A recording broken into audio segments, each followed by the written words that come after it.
कुत्ते का न्याय। श्रीराम के शासन में न तो किसी को शारीरिक रोग होता था, न किसी की अकाल मृत्यु होती थी, न कोई स्त्री विधवा होती थे और न माता पिताओं को संतान का शोक सहना पड़ता था। सारा राज्य सब प्रकार से सुख संपन्न था।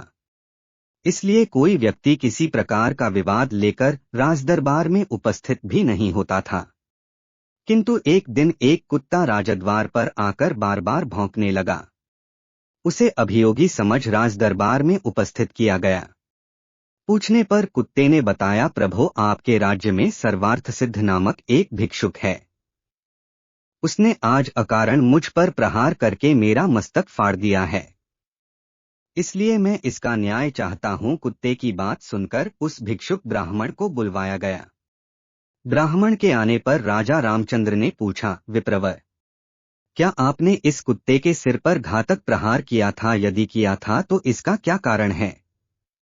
वैसे ब्राह्मण को अकारण क्रोध आना तो नहीं चाहिए। महाराज की बात सुनकर सर्वार्थ सिद्ध बोले, प्रभो, यह सही है कि मैंने इस कुत्ते को डंडे से मारा था। उस समय मेरा मन क्रोध से भर गया था। बात यह थी, कल मेरे भिक्षाटन का समय बीत चुका था, तो भी भूख के कारण मैं भिक्षा के लिए द्वार द्वार पर भटक रहा था। उस समय यह कुत्ता बीच में आ खड़ा हुआ। मैं भूखा तो था ही, अतएव मुझे क्रोध आ गया और मैंने इसके सिर पर डंडा मार दिया। मैं अपराधी हूँ, मुझे दंड दीजिए। आपसे दंड पाकर मुझे नरक यातना नहीं भोगनी पड़ेगी। जब राजा राम ने सभासदों से उसे दंड देने के विषय में परामर्श किया तो उन्होंने कहा, राजन, ब्राह्मण दंड द्वारा अवध्य है। इसे शारीरिक दंड नहीं दिया जा सकता और यह इतना निर्धन है कि आर्थिक दंड का भार भी नहीं उठा सकेगा। यह सुनकर कुत्ते ने कहा, महाराज, यदि आप आज्ञा दें तो मैं इसके दंड के बारे में एक सुझाव दूं। मेरे विचार से इसे महंत बना दिया जाए।